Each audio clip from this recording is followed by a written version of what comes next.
예수님께서 지금 이 사마리아의 수가성 근처에 우물가까지 오는 그 여정, 우리가 계속 할 때마다 조금씩 정리를 해가는데 다시 한번 점검을 좀 해보시면 좋을 것 같아요. 예수님은 먼저 예루살렘에서 표적을 행하시며 메시아이신 자기 자신을 드러내셨습니다. 그 표적을 행하시는 중에 표적을 보고 찾아왔던 대표적 유대인이 니고데모였습니다. 사내들인 공회의 의원이고 또 랍비이기도 하며 굉장히 존경받는 그런 인물이었죠. 영향력이 높은 그런 유대인이었습니다. 그런 유대인이었던 니고데모도 사실 거듭남의 이 복음을 제대로 이해하지 못하고 아직은 받아들이지 못하는 상태였습니다. 그렇게 예루살렘에서 말하자면 그 복음을 전했던 예수님은 그 다음에 어디로 가셨냐면 유대 지역으로 가셨습니다. 유대 시골 지역으로 가셔서 세례 요한과 멀지 않은 곳에서 세례를 베풀며 많은 사람들에게 또 복음을 전했죠. 좀 넓게 표현하면 그렇게 유대 지역에서 복음을 전하시던 예수님은 바리새인들과의 불필요한 충돌을 피하고자 이제 어디로 가시는 중이에요? 갈릴리로 가시는 중에 그 여정을 어디로 거쳐서 가기로 작정하신 겁니까? 사마리아 지역으로 거쳐서 가기로 작정을 한 겁니다. 그래서 그 사마리아 지역을 들리는 중에 이제 오늘 우리가 이 한 여인과의 대화를 살펴보게 된 것이죠. 사장 끄트머리로 가보면 그렇게 사마리아에서 여인과의 대화를 마치신 예수님은 누구를 만나게 되죠? 왕의 신하, 사실은 이방인입니다. 그 신하의 아들을 고쳐주는, 그러면서 그들이 예수님을 믿게 되는 이 사건을 사장 끄트머리에 담고 있습니다. 우리가 이 흐름 속에서 무엇을 발견해야 되냐면 예수님이 말씀하셨던 어떤 복음이 흘러가는 방향성을 좀 보실 필요가 있습니다. 여러분 사도행전을 한번 보실까요? 사도행전 1장으로 가보겠습니다. 요한복음 바로 다음이 사도행전입니다. 사도행전 1장 8절.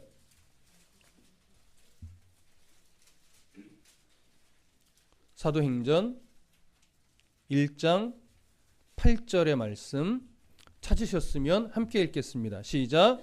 오직 성령이 너희에게 임하시면 너희가 권능을 받고 예루살렘과 온 유대와 사마리아와 땅끝까지 이르러 내 증인이 되리라 하시니라. 이 말씀 물론 오순절 성령의 강림이 일어난 이후에 복음이 어디까지 흘러가야 되는지를 드러내고 있는 것이죠. 그래서 예수님이 말씀하신 처음은 어디예요? 예루살렘과 그 다음에 온 유대와 그 다음에 사마리아와 그 다음에 땅끝까지. 땅끝은 이방인의 지역들을 말하는 겁니다. 놀랍게도 오늘 예수님이 그 초기 사역에 본격적인 메시아 사역을 시작하기 전 그 초기 사역에 흘러가는 복음의 흐름도 이 흐름과 동일하다라고 하는 겁니다. 예루살렘에서 복음을 전했고 유대 시골 지역에서 복음을 전했고 그다음에 사마리아 지역에서 한 여인을 만나며 또 복음을 전했고 그다음에 이방 사람의 아이를 고쳐주면서 또 복음을 증거하셨죠. 이 흐름을 따라 예수님은 승천하실 때 바로 그 이방 땅에까지도 너희들이 경멸하고 있던 사마리아 사람까지도 복음이 증거되어져야 된다. 복음이 이스라엘 안에 갇혀 있으면 안 된다라고 하는 것을 명령으로도 주셨던 겁니다.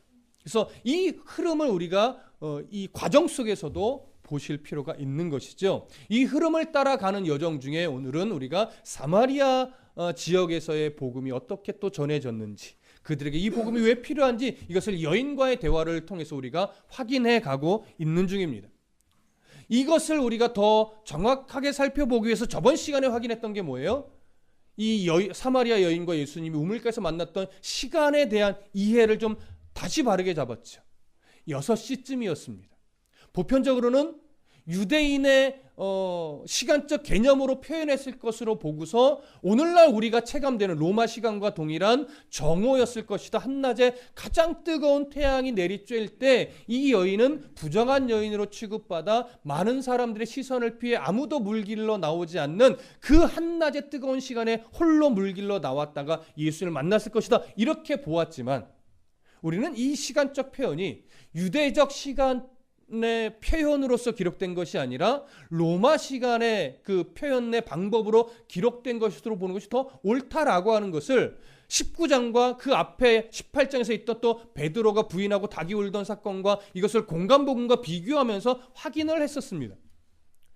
요한복음 19장에는 정확하게 시간 표현이 예수님이 빌라도에게 심판받는 시간을, 재판받는 시간을 몇 시로 표현했어요? 동일하게 6시로 표현했습니다. 이것이 유대적 시간이었으면 우리가 느끼는 체감적 시간으로, 로마 시간으로 몇 시예요? 정오가 되는 거죠. 한낮에 가장 뜨거울 때. 그런데 마가복음이나 공간복음을 비교해보면 예수님이 십자가에 못 박힌 시간을 제3시로, 유대적 시간으로 제3시로 기록하는 것으로 보아 로마 시간으로는 오전 9시가 됩니다. 베드로가 예수님을 부인하고 닭이 울었던 시간은 로마 시간으로 새벽 4시에서 5시, 그 사이경이 됩니다. 그렇다면 제사장들에게 끌려갔던 시간은 그 이전이 되어야 하고, 못 박힌 시간이 오전 9시니까 예수님이 빌라도에게 끌려가고 재판받는 시간은 새벽 6시에서부터 오전 9시 사이가 되어야 됩니다. 근데 채찍에 맞고 끌려가고 못 박히고 이런 시간을 감안해 보면 새벽 6시경에 예수님이 빌라도에게 재판을 받은 것으로 봐야 공간복음과의 시간적 동일선상에서 맞습니다. 그런 시간으로 따져본다면 요한복음 19장에 기록된 빌라도에게 재판받는 시간이 6시경이다 라고 하는 것은 유대식 표현이 아니라 로마식 표현이 맞습니다. 그래서 이 6시는 저녁 6시일 수도 있고 새벽 6시일 수도 있지만 공간복음과 비교해보면 새벽 6시로 보는 것이 옳죠. 그러니 이 부분이 로마 시간적 표현이라면 지금 오늘 4장에 기록된 시간도 로마 시간적 표현이어야 됩니다. 그 1장에서 제가 정정을 해드렸지만 세례 요한의 제자들이 예수님과 만나 교제한 시간도 10시라고 표현된 것은 유대식 시간이 아니라 로마식 시간으로 보아야 되는 거죠. 그래서 오전 10시일 수도 있지만 정황상 저녁 10시에 예수님과 만나 깊은 교제를 나눈 것으로 보는 것이 옳다라고 정리를 했었습니다. 그래서 오늘 사마리아 우물가에서 예수님이 이 여인을 만난 시간은 우리가 보편적으로 그냥 배우고 들어왔던 한낮의 뜨거운 12시가 아니라 남들도 다 물들어 오는 시간인 오후 6시로 보는 것이 적당할 것이고, 오후 6시로 본다는 얘기는 이 여인이 사람들의 눈을 피해서 온 것은 아니라는 사실입니다. 아마도 남들보다는 조금 일찍 나왔던 것으로 보여집니다. 왜냐하면 예수님이 이 여인과 대화할 때 다른 사람들은 없었던 것으로 여겨지기 때문에, 그래서 남들이 나오기 전 좀 일찌감치 나와서 예수님과 만나게 되는 것이죠. 그래서 오늘 우리가 이 사마리아 여인과의 대화를 풀어나갈 때 무엇을 하나 딱 없애고 보셔야 되냐면 선입견을 좀 없애고 보아야 됩니다. 그래서 나는 아직 이 사마리아 여인이 어떤 여인인지 좀 모른다, 부정한 여인으로 여겨지던 이런 생각을 좀 내려놓고 성경에서 말하고 있는 그대로를 우리가 그냥 발견해 가면서 오늘 본문을 살펴보려고 합니다. 이해되시죠? 7절과 8절 함께 읽겠습니다. 시작. 사마리아 여자 한 사람이 물을 기르러 왔음에 예수께서 물을 좀 달라 하시니 이는 제자들이 먹을 것을 사러 그 동네에 들어갔음이러라. 자, 지금 요 대화까지만 우리가 이제 이해를 하는 거예요. 예수님이 이 여인을 마치 부정한 여인을 대하듯한 느낌이 현재 두 구절에 있나요? 아직은 없죠. 그러니까 아직은 우리도 이 여자가 어떤 여자인가를 굳이 생각하면서 아직 보실 필요가 없어요. 그렇게 우리가 흘러갈 겁니다. 자, 우선 7절에서 이렇게 말합니다. 사마리아 여자 한 사람이 물을 기르러 왔음에 예수께서 물을 좀 달라, 이렇게 말씀을 하셨습니다. 자, 그리고 8절은 이렇게 말해요. 제자들이 먹을 것을 사러 그 동네에 들어갔다, 이렇게 말합니다. 그러면 여기서 우리 한 가지를 생각해 보셔야 돼요. 이 장면을 누가 보고 기록한 것일까? 바로 사도 요한이죠. 그래서 성경은 명시적으로 기록하고 있지는 않지만 다른 제자들이 수가성으로 먹을 것을 사러 갔을 때 누구는 남아 있었던 것으로 볼 수 있어요? 사도 요한은 따라가지 않고 내가 예수님을 모시고 있을게 라고 하면서 예수님 곁에서 함께 있었고, 이 여인과 만나는 장면을 직접 보고 듣고 있었고 대화까지도 듣고 있었던 거예요. 그래서 사도 요한만큼은 이 곁에서 지금 이 장면을 보고 있었던 것이구나, 듣고 기록했다기보다 보고 느낀 그대로 지금 기록한 것이구나, 이런 이해를 좀 가지실 필요가 있습니다. 그리고 이 장면에서 크게 이제 이것과 함께 두 가지를 보셔야 되는데, 첫 번째는 니고데모와 좀 비교하시면서 보실 필요가 있어요. 니고데모는 자기가 예수님이 표적 베푸시는 현장을 보고 자기가 예수님을 찾아왔고 자기가 예수님에게 먼저 말을 걸었습니다. 근데 이 사마리아 여인은 다르죠. 예수님이 사마리아 여인을 만나기 위해서 자기가 직접 사마리아로 여정을 결정하시고 오셨고, 그 여자가 왔을 때 자기가 먼저 말을 거셨다라고 하는 겁니다. 이런 부분을 우리가 볼 때 아직은 예수님도 이 여인에게 뭐 부정한 여인이니 어떤 여인이 이런 선입견 없이 지금 대화를 시작하고 있다라고 하는 거 이해하실 필요가 있고, 두 번째는 제자들이 수가성으로 음식을 구하러 갔다라고 하는 부분이 어떤 의미가 좀 있는가 생각해 보실 필요가 있어요. 왜 제가 이 부분을 생각하라고 하냐면, 당시 유대인 중에 특히 랍비는, 그러니까 내가 정통 유대인이다라고 여기는 자들은요, 사마리아 사람들이 음식으로 먹는 빵이나 포도주를 사서 먹지 않습니다. 왜 그럴까요? 우리가 앞 시간에도 확인했지만 사마리아 사람 자체를 부정하게 본단 말이에요. 혼혈로서 이제는 유대 민족이라고 니들 부를 수 없어. 우리는 니들을 유대인이라고 인정 안 해. 남유다 쪽의 이스라엘은 사마리아에 있는 이방 유대인들을 그렇게 혼혈된 민족으로 보면서 부정하게 여기서 가까이 하지 않습니다. 접하기도 싫어합니다. 당연히 그들의 음식을 함께 먹는 것도 싫어하죠. 그러다 보니까 랍비들은 무엇이라고까지 얘기하냐면, 사마리아에 있는 빵을 먹는 자는 돼지고기를 먹는 것과 같다, 이렇게 여깁니다. 자, 이렇게 제가 말씀을 드리면 유대 문화를 모르는 우리 젊은 청년들이나 학생들은 그렇게 맛있게 먹는 거예요? 이렇게 말할 수 있어요. 돼지고기는 맛있는데? 이렇게 말할 수 있어요. 그러나 지금 여기서 돼지고기를 먹는 것과 같다라고 하는 얘기는 맛있다라고 하는 의미가 아니라, 유대인들은 돼지고기를 안 먹습니다. 왜 안 먹죠? 부정한 고기로 보는 거예요. 부정한 동물로 보기 때문에 안 먹습니다. 그렇기 때문에 이 표현은 뭐냐면, 유대인의 빵을 돼지고기처럼 여긴다는 건 부정한 빵이다 이거예요. 부정한 자들이 만들어 먹는 부정한 빵이니 하나님의 거룩한 백성인 우리가 그 빵을 함께 먹을 수 있다 없다? 없다라고 하는 것이죠. 근데 이런 이미지가 모든 유대인이라면 다 갖고 있는, 남유다 지역의 유대인이라면 다 갖고 있는 이해인데, 제자들은 이 사마리아 사람이 살고 있는 수가성으로 들어가서 뭘 사요? 음식을 사서 먹는 거예요. 자, 이건 뭘 의미합니까? 이 제자들은 그래도 그런 시선에 많이 갇혀 있지는 않았다라고 하는 것이죠.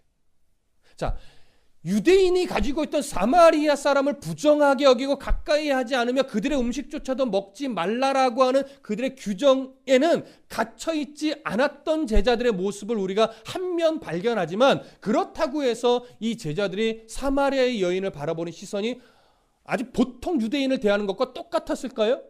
그러지는 않습니다. 선입견에 갇혀있는 면을 가지고는 있으나 아주 심하게 음식까지도 막 가려먹는 이 정도는 아니라고 하는 것이죠.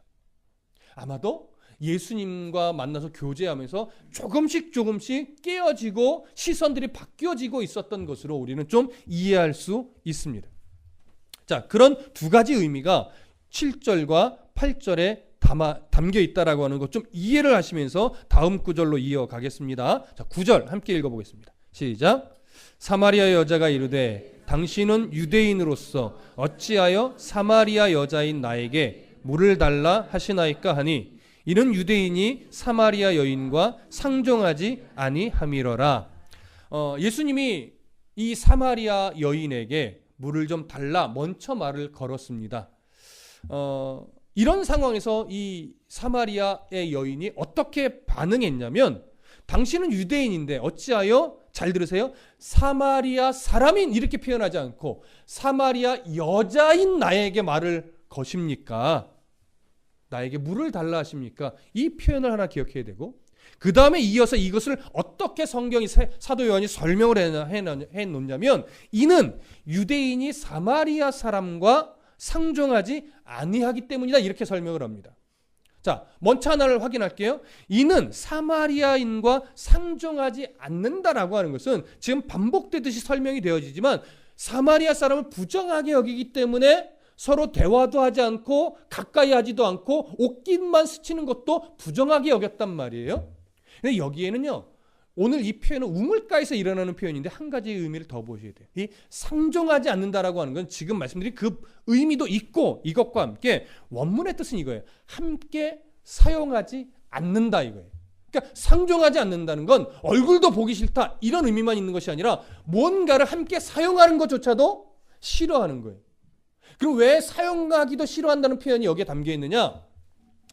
당시 공동 우물에는요, 우리나라 공동 우물은 항상 이 바가지를 줄에 묶어서 옆에 놓잖아요.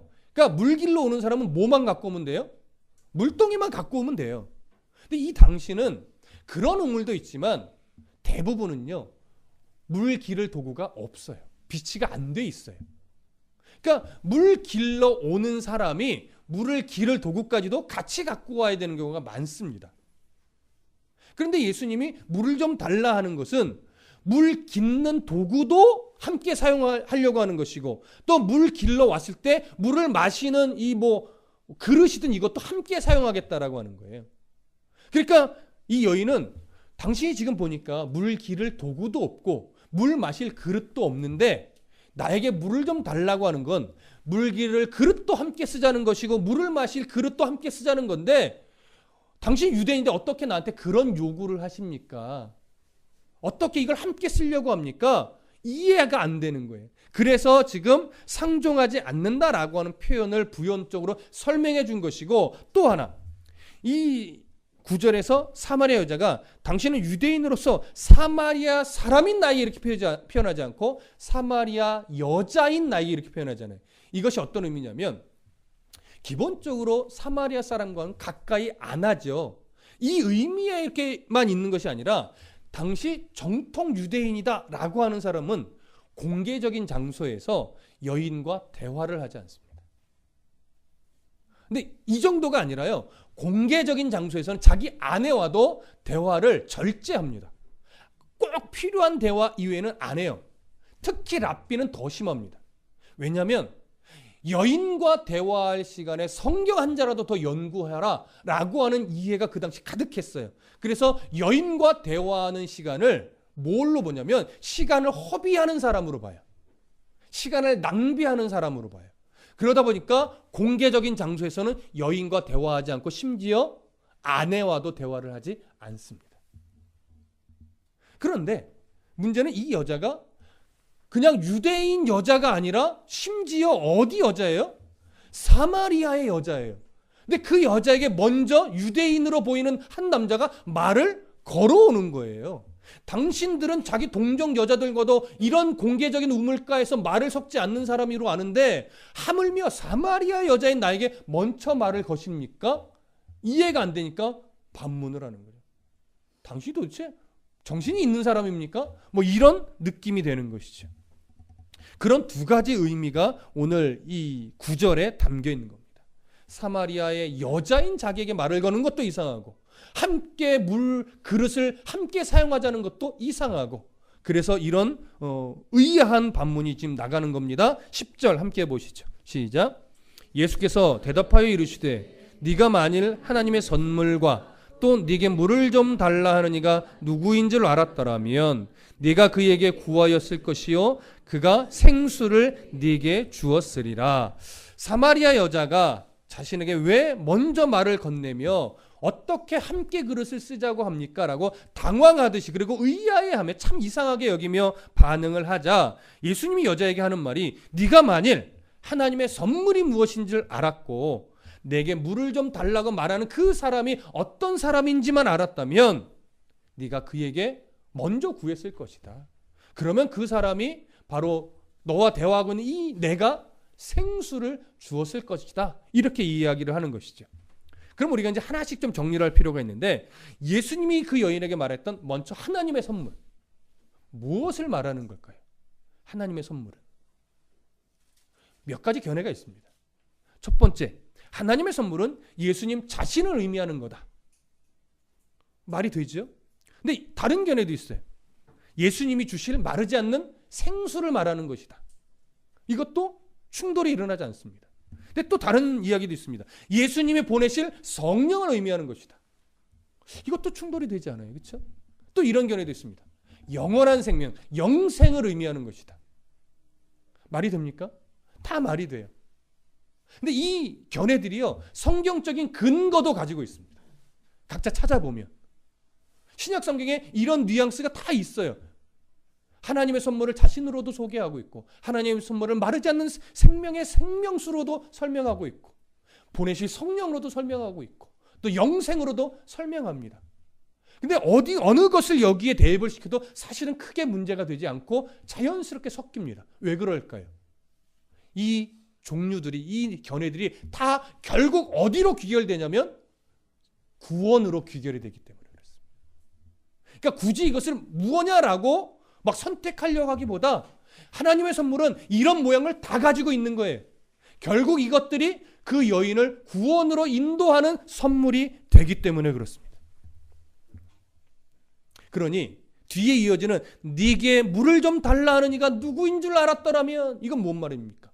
바로 너에게 이 구원을 줄, 너에게 영생을 줄 수 있는, 너에게 마르지 않는 생물을 줄 수 있는, 너에게 성령을 선물로 줄 수 있는 그 분이 바로 나라는 사실을 네가 인정하고 믿음으로 받아들이기만 했다면 아마 네가 먼저 나에게 물을 좀 달라 했을 것이고, 나는 너의 그 요구를 듣고 기꺼이 샘물을 주었을 것이다. 이 얘기를 하는 겁니다. 근데 생각해 보십시오. 바로 앞전에 예루살렘에서 니고데모도 이 부분에 성공했습니까? 실패했습니까? 실패했습니다. 구약 성경에 그렇게 능통했다라고 하는 니고데모도, 사내들인 공회의 의원으로서 정치적 위치가 그렇게 높았던 니고데모도, 많은 사람들의 선생으로서 존경받고 있던 그 인물 니고데모도 바로 예수님 말씀하신 이 구원에 있어서는 예수님을 메시아로서 인정하여 나에게 물을 좀 주십시오라고 말해야 되는 그 반응에 대해서는 실패했단 말이죠. 물론 나중에는 성공했겠지만 아직까지는 실패하고 있어요. 아직까지는 실패했어요. 그러면 예수님 말씀하신 이 말씀에 니고데모는 실패했지만 이 여인은 어떠했을까요? 조금 보시죠. 자, 11절 함께 읽습니다. 시작. 여자가 이르되 주여 물기를 그릇도 없고 이 우물은 깊은데 어디서 당신이 생수를 얻겠사옵나이까. 자, 예수님의 이 말씀, 하나님의 선물, 내가 누구인지 알았더라면, 이렇게 말씀하신 이 예수님의 의도를 이 여인은 지금 이해한 것 같습니까? 이해하지 못한 것 같습니까? 아직은 이해하지 못한 것으로 여겨집니다. 그래서 예수님에게 어디서 생수를 구하려고 합니까? 이런 반문을 하는 거예요. 그러니까 예수님 말씀을 단순하게 진짜 생수로 보는 거예요. 그러니까 아직은 이해하지 못한 거죠. 근데 여자의 말이 이래요. 물기를 그릇도 없고 이 우물은 깊은데 어디서 당신이 생수를 얻으려고 합니까? 자, 물기를 기릇도 없는데 이 표현을 하죠. 이게 좀 전에 말씀드렸던 공동 우물에 물기를 도구가 비치되어 있지 않기 때문에 그래요. 그래서 각자가 물기를 도구를 갖고 와서 물을 뜹니다. 우물의 깊이도 보편적으로는 한 25m 정도 된다고 봅니다. 여러분, 우리나라 우물 깊이는 그렇게까지 내려가지 않아요. 왜? 우리나라는 물이 많은 나라니까 어느 정도 한 10여 메터 안쪽으로 보통 우물이 깊이가 다 되죠. 근데 여기는요 그러지 않아요. 깊이 파도 우물 하나 제대로 건질까 말까예요. 여러분, 이삭 때 기억하십니까? 이삭이 놀라운 건요, 주변에 이 이방 나라 왕들이 놀란 게 뭐냐면 이삭은 파면 물이 나와요. 여러분, 한 수십 개 파도 하나 건질까 말까가 당시 우물이에요. 그래서 우물은 개인 재산에 속했던 시대입니다. 우물 하나 잘 파면. 그래서 우물이 내 소유다라고 하는 건 그 사람이 얼마나 큰 부자인지가 드러나는 재산 중에 하나가 우물인데, 이삭은 파는 대로 나오는 우물이에요. 근데 이 우물이 이 사마리아 지역 사람들에게 물려준 기업처럼 내려오던 아주 고귀한 우물인 거예요. 특히 이 여인의 말을 빌으면 야곱이 우리에게 물려주신 우물이라는 표현을 쓴단 말이죠. 이 얘기는 뭡니까? 야곱이 준 우물 외에 그 시대 이후로 사람들이 파서 생긴 우물이 많지 않다는 얘기예요. 무슨 말씀 이해되시죠? 그러니 이들에게 이 우물은 너무나 소중한 거예요. 왜? 다른 지역의 우물이 흔하지 않으니까, 많지 않으니까. 그런데 예수님이 내가 우물을 줄게 이렇게 얘기하는 거예요. 근데 딱 봤는데 물기를 도구도 없고 아무것도 준비되어 있지 않은 것 같은데 도대체 무슨 이 생수를 내게서 준다고 말씀하시는 겁니까? 이해가 안 되는 거지. 그래서 지금 이런 반응을 보이는 건데, 지금 이 반응은 누구의 반응과 사실은 똑같아요? 니고데모의 반응과 똑같아요. 이런 거죠. 뱃속에 들어갔다 나와야 됩니까? 거듭남을 이야기했더니 이 학식 높은 사람도 도무지 이해가 안 되니까, 그럼 제가 다시 어머니 뱃속에 들어갔다 나와야 합니까? 이런 유치한 반응을 보일 수밖에 없었던 것처럼, 이 여인도 예수님의 이 말씀이 도무지 이해가 안 되니까, 당신이 물기를 그리 떴고 여기는 이렇게 깊은데 어떻게 물을 기르려고 합니까? 뭐 임시방편으로 뭘 어떻게 해서 물을 뜰 가능성이 전혀 없는 거죠. 그러면서 이렇게 또 이야기를 합니다. 12절 함께 읽습니다. 시작. 우리 조상 야곱이 이 우물을 우리에게 주셨고 또 여기서 자기와 자기 아들들과 짐승이 다 마셨는데 당신이 야곱보다 크니까, 더 크니까. 자, 이 뉘앙스를 좀 생각해 보실 필요가 있어요. 여인의 말이 이거예요. 당신은 물 기를 도구도 없잖아요. 지금 이 우물은 야곱이 우리에게 유산으로 물려서 우리가 지금도 잘 쓰고 있는 우물이에요. 그리고 이 얘기는 다른 데는 우물이 거의 없다는 얘기죠. 파봤자 우물이 만들어지지 않으니까. 전혀 없는 것은 아니겠지만, 그런데 당신이 우물을 주겠다는 건 어디 다른 데 파면 물이 나올 줄 아십니까? 이거예요. 그러니까 당신 야곱보다 크십니까? 이거는 그를 높이는 의미입니까? 조금은 코웃음 치고 비웃음 치는 느낌이 강한 표현입니까? 그렇죠. 당신 야곱보다, 당신이 이 옆에 우물을 파서 물을 나와 그 물을 내게 준다면 내가 당신을 야곱보다 높은 사람으로 인정할게요. 한번 파보시죠. 이해가 안 되니까 약간의 좀 비웃음을 갖고 예수님에게 말을 하는 겁니다. 예수님이 누구인지 모르니까 당신 야곱보다 큰 자일 수 없습니다. 내게 우물 하나 주시려고 그러는 겁니까? 이해가 안 되는 거지. 자, 13절 14절 함께 읽습니다. 시작. 예수께서 대답하여 이르시되 이 물을 마시는 자마다 다시 목마르려니와 내가 주는 물을 마시는 자는 영원히 목마르지 아니하리니 내가 주는 물은 그 속에서 영생하도록 솟아나는 샘물이 되리라. 자, 이제 예수님이 아주 중요한 말을 정확하게 이 여인에게 주는데 이렇게 먼저 이 얘기를 해요. 이 물을 마시는 자마다 다시 목마르려니와. 자, 그러면 예수님이 지금 말한 이 물은 어디 물입니까? 야곱이 이들에게 유산으로 물려줬던 그 우물이죠. 지금 그들의 눈앞에 있는 우물. 그런데 이 야곱이 너희들에게 유산처럼 물려준 이 우물을 마시는 자는 다시 어떻게 한대요? 다시 목마른대요. 자, 여기서 이제 조금 문법적 이해를 가질 필요가 있는데, 여기서 마시는 자라고 표현된 이 부분에 마시는 자는요, 문법적으로 어떤 의미가 있냐면 계속해서 마셔도 이런 의미예요. 지속적으로 반복해서. 그러니까 좀 의역을 해드리면 이런 거예요. 너희가 지금 늘 퍼마시고 있는 이 야곱이 준 우물, 이 우물을 아무리 많이 마시고 아무리 자주 마셔도 너희들의 갈증을 영원히 해결할 수 있다 없다? 영원히 해결할 수 없다. 이 얘기를 하는 거예요. 그러면 이것이 야곱의 우물이 가지고 있는 한계성인데, 이 우물을 아무리 많이 마시고 아무리 자주 마셔도 너희들의 갈증이 영원히 해소될 수 없다라고 그 한계성을 드러낸 이유가 뭘까요? 뭘 드러내고 싶어서? 예수님의 의도는 이거죠. 여자가 가지고 있는 진짜 영적 갈증을 지금 지적하는 거예요. 세상의 그 어떤 것으로도 네가 가지고 있던 이 영적 갈증은 완전히 해결되거나 해소될 수 있는 것이 아무것도 없다 이거예요. 자, 그러면 다음 시간에 살펴볼 내용인데, 그가 나름 이 땅에 살아가면서 자기의 가장 큰 문제들을 해결하려고 발버둥 치던 방법이 뭐였습니까? 바로 남편을 두는 거였어요. 현재 6번째 남자와 살고 있어요. 자, 그 부분은 자세하게는 다음 주에 살펴볼게요. 이 여인은요, 이 땅에서 살아가고자 하는, 살아갈 수 있는 방법은 누구 아래 있는 거냐면 남편의 그늘 아래 있는 것밖에 답이 없던 사람이에요. 그러니 이혼을 당하고 사별을 했는지 모르겠지만 그렇게 남편이 바뀔 수밖에 없는 상황 속에서 이 여인은 이 땅에서 나를 잘 살도록 구원해 줄 사람은 누구밖에 없다고 보는 거예요? 남자밖에 없다고 보며 어쩔 수 없이 그렇게 살아가던 여인이에요. 그래서 이 여인에게 뭘 드러내는 거예요? 진정으로 너를 구원할 자는 남자가 아니다 라고 하는 거지. 그걸 지금 보여주는 겁니다.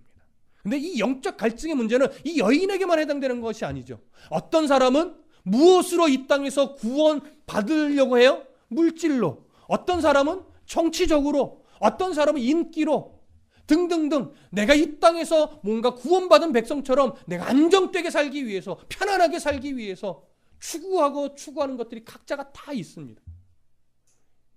근데 이 여인에게 있어서는 그것이 뭐였어요? 남편이었던 것이죠.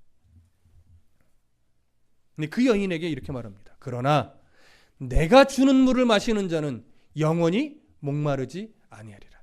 여기서 내가 주는 물을 마시는 자, 문법적으로 보면요, 이거는 앞에서 마시는 자와 다르게 한 번만 마신다 할지라도의 의미가 있습니다. 단회적으로 써요.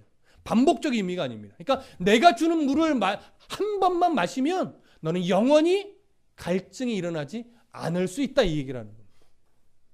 그렇다면 예수님 무슨 의도를 가지고 이런 표현을 쓴 걸까요? 이 세상에 그 어떤 것으로도 너의 영적 가람을 채울 수 있는 건 없어. 아무리 많은 돈을 가지고 있어도, 아무리 남편의 그늘 아래 있어도, 아무리 명예가 높고 아무리 정치적 입지가 높다 할지라도 너의 진짜 영적 가람을 영원히 채워줄 수 있는 건 없다 이거죠. 그러나 내가 주는 물을 마시면, 내게 오면, 내가 누구인지를 알고 믿으면 너의 이 영적 가람은 한 번에 완전하고도 영원히 해결이 된다. 이것을 지금 말하고 싶은 겁니다. 이 사실을 이 여인이 깨닫기를 원하는 겁니다. 그래서 예수님이 이렇게 연결을 합니다. 내가 주는 물은 그 속에서 영생하도록 솟아나는 샘물이 되리라. 영생하도록이라는 것은 이런 의미죠. 영원한 생명을 위하여. 그리고 솟아난다라고 하는 것은 계속해서 솟아나는 아주 신선한 물이라는 거예요. 그러니까 너희가 영생할 수 있도록 계속해서 네 속에서 솟아나는 샘물이 될 거다라는 거죠. 예수님을 영접한 자는 그 속에서 영원한 생명수의 샘물이 마르지 않고 그 속에서 흘러나오니 다시 밖에서 공급받을 이유가 있어요, 없어요? 없는 거죠. 내 속에서 영원히 계속 솟아나니까 내가 구원의 백성이 되면 나를 통해서 이제 누가 이 구원의 생수를 마실 수 있어요? 다른 사람이 마실 수 있는 거죠. 내 속에 있는 하나님의 은혜가 그렇게 샘솟아서 흘러넘쳐 가족에게로, 이웃에게로, 형제에게로, 이방인에게로, 유대와 예루살렘과 유대와 사마리아와 땅끝까지 내 속에 있는 성령의 이 샘물이 흘러넘쳐 그들에게 전달되어야 하는 거예요. 이 예수님의 말씀에 여인이 이렇게 반응합니다. 15절 함께 읽습니다. 시작. 여자가 이르되 주여 그런 물을 내게 주사 목마르지도 않고 또 여기 물 길어 오지도 않게 하옵소서. 여자는 예수의 말씀에 아직은 좀 혼란스러웠을 것으로 여겨집니다. 이해가 아직 되지는 않았을 겁니다. 그런데 여자가요, 이 예수님이 말씀하신 이 말씀의 진짜 깊은 의도를 다 이해하지는 못했는데 이렇게 말해요. 주여 그런 물을 내게 주셔서 이제는 목마르지도 않고 또 여기 물을 기르러 오지도 않게 하옵소서. 여러분, 이 반응은 이 여인의 진심을 담은 반응이에요. 이 진심은 이런 의미가 되는 거죠. 내가 아직은 이 말씀의 의미를 모르는데 진짜 그런 물이 있다면 내가 놓치고 싶지 않습니다. 이해가 안 되니 거절하는 것이 아니라 나는 당신의 말이 정확히 이해도 안 되고 그런 물이 있으리라 믿어지지는 않는데 정말 그런 물이 있다면 나는 그 물을 놓치고 싶지 않습니다. 그러니 그런 물을 내게 주셔서 다시는 물을 기르러 오지 않도록 그런 은혜를 주십시오. 여러분, 예수님이 이 여인의 반응을 기뻐하셨을까요? 아이고 아직도 이해 못하냐? 껄껄껄 이렇게 반응하셨을까요? 여러분, 우리는 하나님의 뜻을 다 이해하지 못합니다. 그런데 하나님의 그 말씀이 이해되지 않더라도 하나님 그 말씀의 진리를 제가 깊이 깨닫고 그 말씀대로 살고 싶습니다. 연약한 나를 도우시고 하나님 내게 은혜를 주십시오라고 간구하면 하나님 그런 사람의 간구를 외면하시겠냐고요. 이 여인의 간구도 부족하고 아직은 깨닫지 못한 말이었지만 그 중심이 너무 예수님 기쁘신 거예요.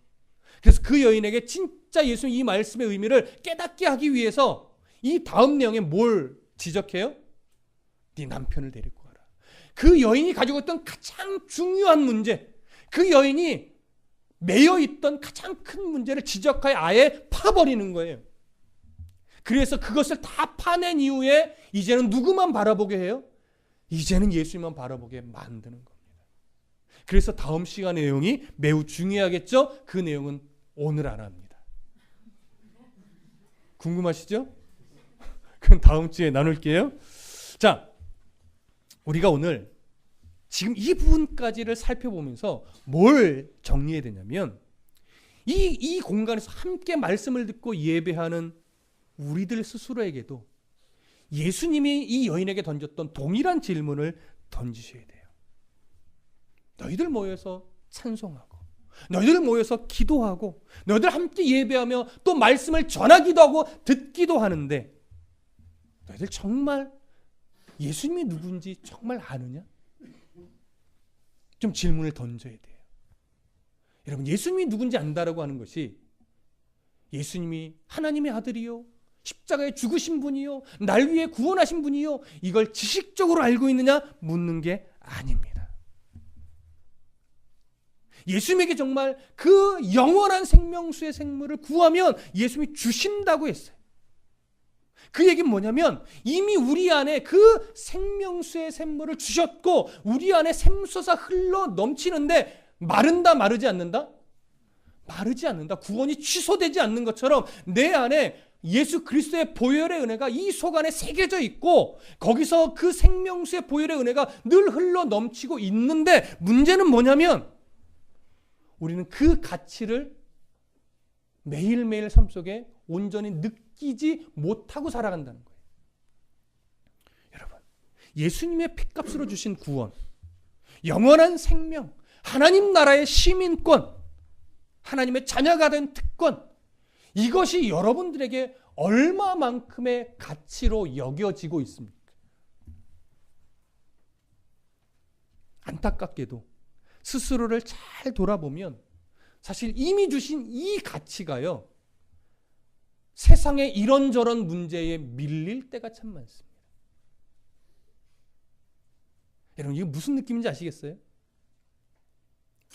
하나님으로 인해 평안을 누릴 수 있는 이 존재인데 그게 걱정거리에 밀려요.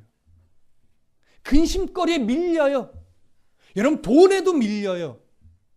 이건 단순하게 뭐 주일에 나오느냐 이런 차원의 문제가 아닙니다. 어떤 일이 있으면 못 나올 수 있습니다. 중요한 건 그 중심에 하나님 앞에 나를 딱 세워놓고 하나님 때문에 이런 것들을 이겨내느냐, 하나님 때문에 이런 것을 포기할 수 있느냐, 이런 가치의 우선순위를 놓고 볼 때는요, 우리는 밀릴 때가 참 많아요. 계시록 강의할 때 그런 말씀 드렸죠. 베리칩이 하도 온 세상을 시끄럽게 만들어요. 그리고 베리칩 맞으면 지옥 갑니다. 이런 얘기 들려요. 그때 제가 뭘 말씀드렸습니까? 여러분, 베리칩이 셉니까? 예수 그리스도의 보혈의 은혜가 셉니까? 비교가 안 되는 거예요. 여러분, 예수 그리스도의 보혈이 우리를 값주고 샀는데 베리칩이 그걸 뺏어갈 수 있어요? 성경은 정확하게 말해요. 하나님의 사랑에서 우리를 끊어낼 수 있는 것이 아무것도 없다. 명확하게 성경이 말하고 있는데 베리칩을 맞으면 구원이 취소된대. 이건 뭘 근거로 나오는 거예요? 잘 들으십시오. 우리를 선택하여 구원의 백성 삼으시고 하나님 나라의 시민권을 주고 하나님의 자녀로 삼으신 것은요, 어떤 것으로도 바뀌거나 빼앗기거나 변개될 수 없는 진리입니다. 그래서 샘솟는 거예요, 우리 안에 구원의 은혜가. 근데 이걸 자꾸 뺏겨요. 우리는 세상에 어그러진 종말론에 뺏기고 조금만 더 벌자에 뺏기고 내 근심과 걱정거리에 뺏기고. 저도 뺏깁니다. 이렇게 말하는 저는 안 뺏기는 것이 아니에요. 저도 뺏기니까 그것에 근심에 뺏겼다가 돌아보면 미련한 놈. 결국 하나님이 지켜낼 텐데 너는 그 근심에 매여서 오늘도 걱정으로 하루를 보내고 있구나. 그런 너를 사랑하신 예수님의 은혜는 안 보이니 이거죠.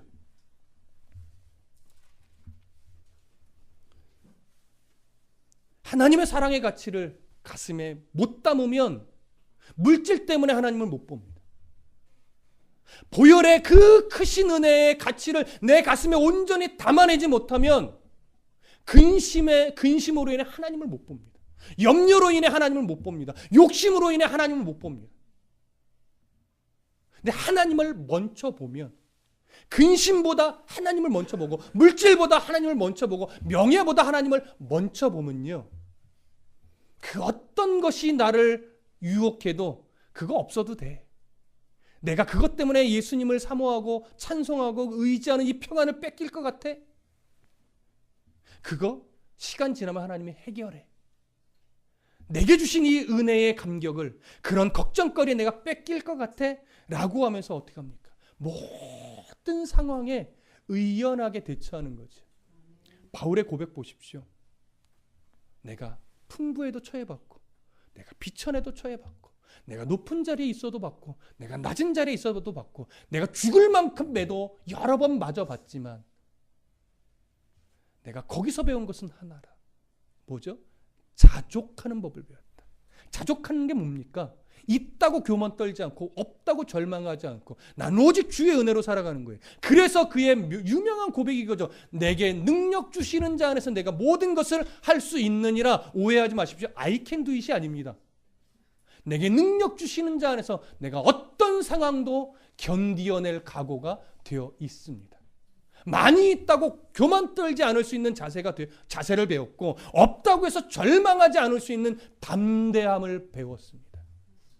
그래서 이제는 어떤 상황에 휘둘리지 않고 나는 주만 바라보며 내게 주신 이 사명을 따라 오늘도 의연하게 한 걸음씩 한 걸음씩 걸어갑니다. 기도하고 찬송하고 예배하고 있는 저와 여러분들, 하나님 앞에 고정되어야 될 이 시선을 제발 성공에 뺏기지 마시고, 부에 뺏기지 마시고, 명예에 뺏기지 마시고, 걱정거리에 뺏기지 마시고, 그런 것들을 먼저 보고 하나님을 보는 것이 아니라 하나님을 먼저 보고 그 시선으로 그런 것들을 바라보심으로 말미암아 진짜 생수가 솟아나는 생수를 가진 자로서 내게 주어진 하루하루를 의연하게 또 감사함으로 또 기쁘게 살아내시는 저와 여러분들의 삶이 되시기를 간절히 부탁합니다.